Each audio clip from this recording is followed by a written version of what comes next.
అందరికీ నమస్తే అండి. ఉప ముఖ్యమంత్రి, డిప్యూటీ సీఎం నిజానికి ఈ పదవి రాజ్యాంగబద్ధం కాదు. రాజ్యాంగంలో ఎక్కడా కూడా ముఖ్యమంత్రి తర్వాత మంత్రులే అన్నారు తప్ప ముఖ్యమంత్రి తర్వాత ఉప ముఖ్యమంత్రి అనేది లేదు. కానీ రాను రాను రాజకీయ అవసరాల నిమిత్తం, పార్టీల మధ్య ఐక్యత నిమిత్తం, పదవుల షేరింగ్ నిమిత్తం ఒక బలమైన నాయకుడికి ఉప ముఖ్యమంత్రి ఇవ్వాలి అనే ఉద్దేశంతో ఈ ఉప ముఖ్యమంత్రి వ్యవస్థను రాజకీయ పార్టీలు తీసుకొచ్చాయి. అయితే గతంలో ఉన్న ఉప ముఖ్యమంత్రులకు ఉన్న విలువ వేరు, ఇప్పుడు ప్రస్తుత తరుణంలో ఉప ముఖ్యమంత్రులకు ఉన్న విలువ వేరు. నిజానికి దేశవ్యాప్తంగా ఉప ముఖ్యమంత్రి అనే పదానికి విలువ తీసుకొచ్చింది పవన్ కళ్యాణ్ గారు లేదా డీకే శివకుమార్ గారు లాంటి వాళ్ళే అనుకోవచ్చు. ఖచ్చితంగా వాళ్ళ పవర్స్తో, వాళ్ళ రాజకీయంతో, వాళ్ళ చతురతతో ఈ ఉప ముఖ్యమంత్రి అనే పదానికి దేశవ్యాప్తంగా ఒక ట్రెండ్, ఒక విలువ తీసుకొచ్చారు. ఒకప్పుడు ఇది లేదు. అంత ఎందుకు 2014లో టీడీపీ గవర్నమెంట్ అధికారంలోకి వచ్చింది కదా. టీడీపీ, జనసేన, బీజేపీ వాళ్ళు పొత్తుగా 2014లో అధికారంలోకి వచ్చినప్పుడు ఇద్దరు ఉప ముఖ్యమంత్రులు ఉన్నారు. వాళ్ళ పేర్లు కూడా ఎవరికి గుర్తుండవు నాకు తెలిసి. చినరాజప్ప గారు, నిమ్మకాయల చినరాజప్ప గారు అండ్ కేఈ కృష్ణమూర్తి గారు ఇద్దరు ఉప ముఖ్యమంత్రులు ఉన్నారు. ఒక కాపు, ఒక బీసీ. కానీ అంతగా పవర్స్ లేవు. ఏదో ఉప ముఖ్యమంత్రులు ఉన్నారంటే ఉన్నారు, పదవి అంతే. జగన్మోహన్ రెడ్డి గారు 2019లో అధికారంలోకి వచ్చాక 5 ఉప ముఖ్యమంత్రులు ఉన్నారు ఏకంగా. అంటే సామాజిక వర్గానికి ఒకరికి చొప్పున ఇచ్చేశారు. కాపులకి, బీసీకి, ఎస్సీకి, మైనారిటీకి అలా ఇచ్చేశారు.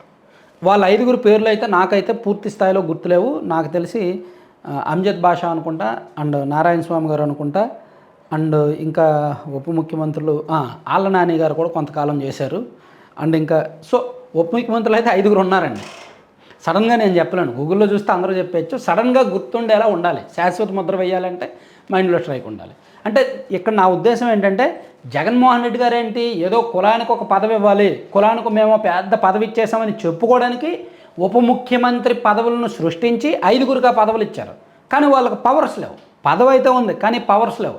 ఏదో చెప్పుకోవడానికి, ప్రచారం చేయడానికి పనికొచ్చింది అంతే. వాళ్ళని డమ్మీలుగానే ఉంచారు. ఇతర మంత్రుల్లాగానే వాళ్ళని కూడా అలా ఉంచారు. కానీ ఇప్పుడు ఉప ముఖ్యమంత్రి పవన్ కళ్యాణ్ గారి పవర్స్ చూడండి. సీఎం గారితో ఈక్వల్ ప్రోటోకాల్, సీఎం గారితో ఈక్వల్ పవర్స్. ప్రభుత్వ కార్యాలయాల్లో కూడా సీఎం గారి ఫోటో పక్కనే డిప్యూటీ సీఎం గారి ఫోటో. అసెంబ్లీలో కూడా అలాగే టైం ఇస్తున్నారు. అన్ని చోట్ల పవన్ కళ్యాణ్ గారికి చంద్రబాబు గారితో సమానంగానే పవర్స్ ఇస్తున్నారు. అలాగే ప్రభుత్వ నిర్ణయాల్లో కూడా, విధానపరమైన నిర్ణయాల్లో కావచ్చు, క్యాబినెట్ మీటింగుల్లో కావచ్చు, పవన్ కళ్యాణ్ గారు, డిప్యూటీ సీఎం పవన్ కళ్యాణ్ గారికి ఒక విలువ ఉంటుంది, ఒక స్థాయి ఉంటుంది. అంటే ఒక ఉప ముఖ్యమంత్రి అనే పదానికి, ఆ పదవికి ఒక అర్థం, ఒక విలువ, ఒక పవర్ తీసుకురావడంలో పవన్ కళ్యాణ్ గారు సక్సెస్ అయ్యారు. ఇప్పుడు ఆంధ్రప్రదేశ్లో ఉప ముఖ్యమంత్రికి ఒక బ్రాండ్ ఉంది, ఒక విలువ ఉంది.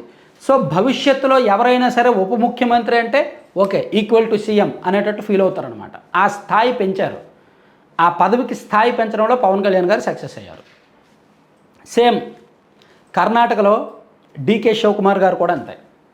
ఆయన కర్ణాటకలో సీఎం సిద్ధరామయ్య గారు, డీకే శివకుమార్ గారు డిప్యూటీ సీఎం.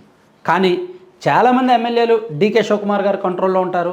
మినిస్టర్స్లో చాలామంది డీకే శివకుమార్ గారికి సన్నిహితులుగా ఉంటారు. ఎందుకంటే సిద్ధరామయ్య గారు సీఎం అయినప్పటికీ అక్కడ రాజకీయ కేంద్ర బిందువు మాత్రం డీకే శివకుమార్ గారే.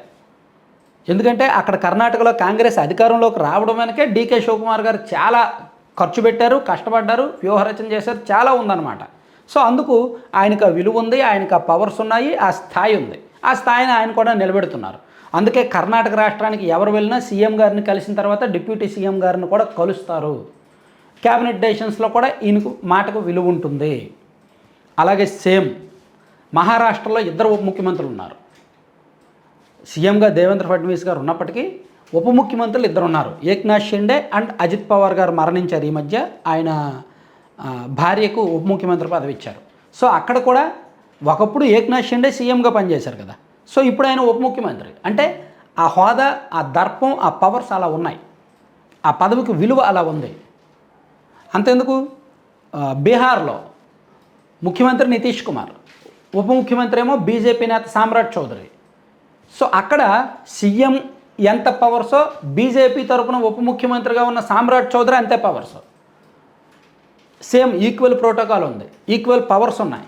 క్యాబినెట్ డెసిషన్స్ అన్నీ కూడా ఈయనే కీలకం. ఎందుకంటే అక్కడ ఉన్న సంకీర్ణ ప్రభుత్వం 2 కలిపి ప్రభుత్వాన్ని ఏర్పాటు చేశాయి. నితీష్ కుమార్ సీఎంగా ఉన్నారు, సామ్రాట్ చౌదరి డిప్యూటీ సీఎంగా ఉన్నారనమాట. సో ఈయన చేతిలో ఫుల్ పవర్స్ ఉన్నాయి. అలా దేశవ్యాప్తంగా చాలా రాష్ట్రాల్లో ఒకప్పుడు ఉప ముఖ్యమంత్రి అంటే అంత వాల్యూ లేదు, మీడియా పట్టించుకోదు, అందరూ సాధారణ మంత్రుల్లాగే చూసేవాళ్ళు. ఎక్కడ ఏ ప్రభుత్వ కార్యాలయాల్లో ప్రభుత్వ కార్యక్రమాల్లో విలువ ఉండేది కాదు. కానీ ఇప్పుడు డిప్యూటీ సీఎం అంటే ఆ పదవికి ఒక బ్రాండ్ ఉంది, ఒక విలువ ఉందన్నమాట. సో ఆ విలువ తీసుకొచ్చింది మాత్రం పవన్ కళ్యాణ్ గారే అనేది నా ఉద్దేశం. అండ్ డీకే శివకుమార్ గారు కూడా ఆ స్థాయిలోనే ఉన్నారనేది నా ఉద్దేశం. మీరేమంటారు అనేది కామెంట్ చేయండి. కంటెంట్ నచ్చితే మీ మిత్రులందరికీ కూడా వీడియో లింక్ షేర్ చేసి సబ్స్క్రైబ్ చేసుకోమని చెప్పండి. ఇటువంటి విలువైన పొలిటికల్ కంటెంట్ కోసం, అనాలిసిస్ కోసం ఛానల్ సబ్స్క్రైబ్ చేసుకోండి అండ్ మ్యాక్సిమం షేర్ చేయండి, లైక్ చేయండి. Thank you.